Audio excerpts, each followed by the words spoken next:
আমার নিজের ছোটবেলার জামা কাপড়, আমার মা বাবার জামা কাপড়।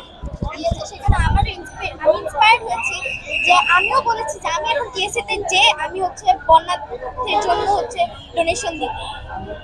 তুমি যে মানে এখানে যা সহযোগিতা করলে তোমার নিজের টাকা নাকি কিভাবে সংগ্রহ করছো?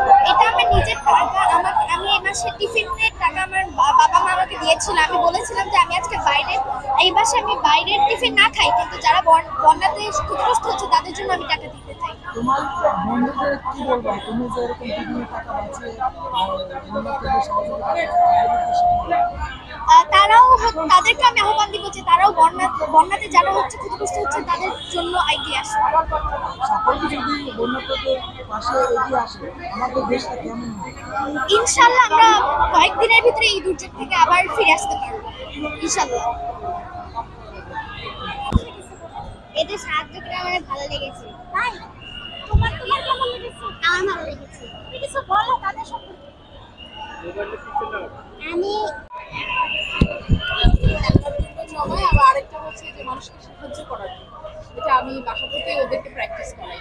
তো এরকম যখন একটা অবস্থা হয়েছে, ও যখন দেখতে পাচ্ছে যে সবাই ত্রাণ দিচ্ছে, সাহায্য করছে, তো ওকে আমি যখন জিজ্ঞেস করলাম যে বাবা আমরা কি করতে পারি, তখন বললো যে আমি যে ব্যাংকে সাহায্য করার জন্য টাকাটা জমাই সেই ব্যাংকে আমি দিয়ে দিই চল।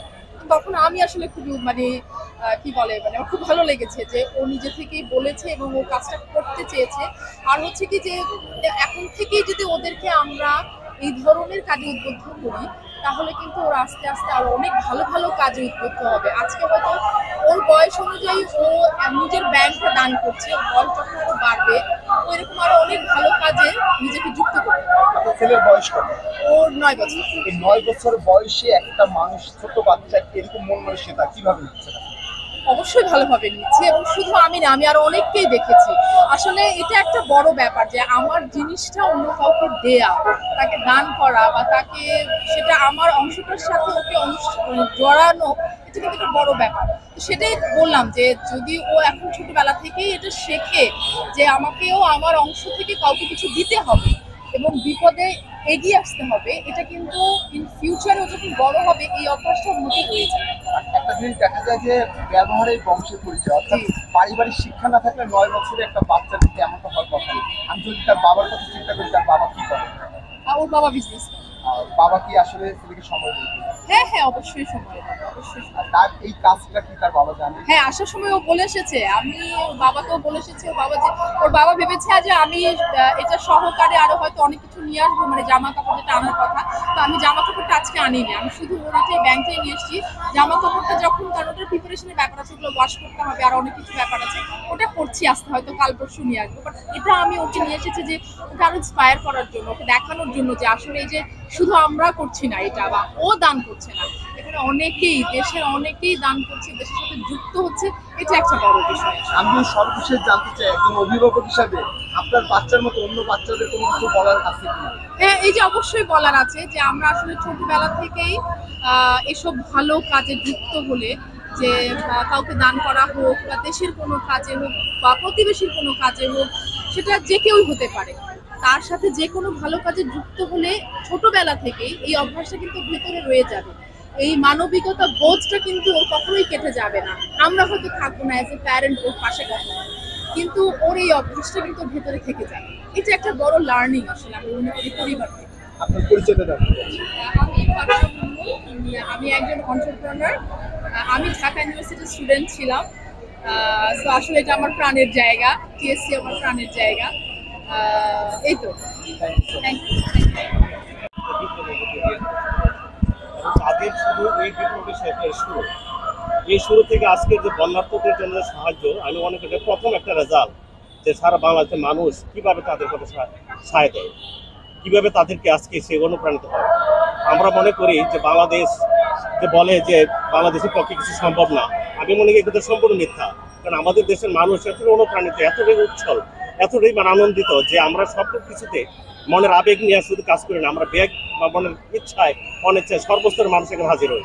আজকে শুধু ছাত্ররা না, ছাত্র যে গার্ডিয়ানরা আছে তারাও আমরা আছি, সেটা ব্যবসায়ী হোক, চাকরিজীবী হোক, সেটা একদম সে নিম্ন স্তরের কৃষক বা আমাদের যে রিক্সাওয়ালা, সেও আসছে, সেও সুন্দর কথা বলতে কয়েছে স্যার দেশ 3বার স্বাধীন হয়েছে। আমি 3বার মানে 71 একবার, 90 একবার, আবার এই বছর স্বাধীন হয়েছে। রিক্সওয়ালাই কথা বলে। সুতরাং আমাদের দেশের স্বাধীনতা যেভাবে আমরা আল্লাহর রহমতে আমাদের আসছে, এটাকে আমাদের ধরে রাখতে হবে। আজকের যে বন্যার্থদের পাশে আমরা দাঁড়াচ্ছি, শুধু তাই না, পরবর্তীতে নির্বাচন হবে, সেখন আমি আশা করি যে মানুষ তার বিবেক দিয়া, বুদ্ধি দিয়া সে তার প্রকৃত একজন নেতাকে, প্রকৃত দলকে তার নির্বাচিত করবে, যেটা আমরা ভবিষ্যৎকে আমাদের সুন্দরভাবে দেশকে পরিচালনা করবে। আর আমার একটা আহ্বান থাকবে, ছাত্ররা যেন কোনো লেজুর ভিত্তিতে রাজনীতিতে অংশগ্রহণ না করে। কারণ আজকাল ছাত্ররা লেজুর ভিত্তিতে রাজনীতি করে না, বিদায় কিন্তু তাদেরকে সবাই বিশ্বাস করছে, সর্বস্তরের মানুষ তাদের পাশে দাঁড়াচ্ছে। এবং ভবিষ্যতে তারা যদি শুধু লেজুর ভিত্তি না করে, যেমন ডাকসুর অধীনে থাকে বা ইসির অধীনে থাকে, যদি বিভিন্ন ইউনিভার্সিটির যে রাজনৈতিক কোনো লেজুর ভিত্তি না করে যদি তারা থাকে, তাহলে তারা বিচারকের আসনে থাকবে। আচ্ছা, তাদের কাছে সমস্ত জাতি তাদের কাছে বিচার দিবে, তারা দেশকে একটা নির্দিষ্ট জায়গায় নিয়ে যেতে পারবে। যেমন আজকে কোনো দল কিন্তু দাঁড়াতে পারতেছে না যে তাদের ভোট উল্লেখ নেওয়ার জন্য, কারণ সবাই জানে ছাত্রদের আন্দোলনে। জি ভাই, জানতে চাচ্ছিলাম যে এই যে বৈষম্য বিরোধী শিক্ষার্থীরা আজকে যে কার্যক্রম তারা চালাচ্ছে, এটা দেখার পরে আপনার মনের ভিতরে মানে কিছু বলার ইচ্ছা হচ্ছে কিনা? অবশ্যই। এক কথায় যদি বলতেন। আমি যদি বলি, সেটাই বলতে চাচ্ছি যে আজকের আমাদের এই দ্বিতীয় স্বাধীনতার পর সমস্ত মানুষ সে যে আশা আকাঙ্ক্ষা এতদিন যে পুঞ্জীবিত ছিল, যে 17 বছরের কথা বলতে পারতো না, কাজ করতে পারতো না স্বাধীনভাবে, আজকে সে স্বাধীনভাবে আমরা কাজ করতে পারছি। এবং আমাদের ছাত্রদের প্রতি এটি আমার একটা কথা যে তোমরা কোনো লেজুর ভিত্তিক রাজনীতি অংশগ্রহণ করবা না, তোমাদের মতো তোমরা থাকবা, তোমরা জাতির বিচারক আসনে থাকবা। যে কোনো দল বা যদি কেউ যদি কোনো অন্যায় অবিচার করে, সেটা নির্বাচন কমিশন হোক, বিচার বিভাগ হোক, তাদেরকে তোমরা সেখানে তাদের গলা টিপে ধরবা, যাতে দেশের অন্যায় অবিচার করতে না পারে, যাতে স্বৈরাচার আর উত্থান না ঘটে বাংলার। আসলে আমি টাকা দিয়েছি, তো সেটা আমি এখানে এসে আমার সেটা অন্যরকম আসলে দেশপ্রেমের আসলে অনুভূতি জাগ্রত হয়েছে। এখানে দেখলাম যে যেটুকু পারছে, তারা কেউ পানি নিয়ে আসছে, স্যালাইন নিয়ে আসছে, কেউ পিক আপ দিয়ে অনেক মিক্সার আইটেম, পানি, স্যালাইন, চিরা সবই নিয়ে আসছে। তো মানুষের যে দেশপ্রেমের যে এখানে অন্যরকম টিএসসিতে অন্যরকম একটা অনুভূতি, এটা ভাষায় প্রকাশ করার মতো না। আর ছাত্রদের যে উদ্যোগ, এই উদ্যোগ আসলে পৃথিবী অবাক যে বাংলার ছাত্ররা যে উদ্যোগ নিয়েছে ঢাকা বিশ্ববিদ্যালয়ে, এটা হচ্ছে আমার জানা মতে এটা হচ্ছে প্রথম এরকম। আমাদের ছাত্ররা আসলে তাদের কি বলবো, তারা অন্যরকম। আজকে তারা যেমন মেধায় তারা কর্মে, এবং তারা যে উদ্যোগগুলো, তারা অনেক মানবিক, হ্যাঁ, তারা অনেক সহানুভূতিশীল, তারা একে অপরের বিপদে অন্যরকম জীবন বাজি রেখে ঝাঁপিয়ে পড়তে জানে। তারা যে আজকে যে উদ্যোগটা নিয়েছে, গণত্রাণ কর্মসূচি, এটা মানুষ স্বতঃস্ফূর্তভাবে এটা সমর্থন জানিয়েছে এবং স্বতঃস্ফূর্তভাবে যেটুকু পারে অংশগ্রহণ করছে। তো এটাকে আমি তাদেরকে সাধুবাদ জানাই।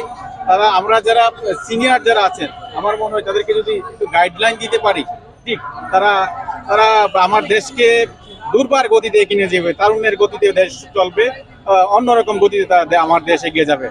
আমার দেশকে আমরা অনেকেই ভালোবাসি, কতটা ভালোবাসি টিএসসিতে আসলে আরো বেশি জাগ্রত হয়, মানবিক অনুভূতি জাগ্রত হয়। ধন্যবাদ। থ্যাংক ইউ, ধন্যবাদ।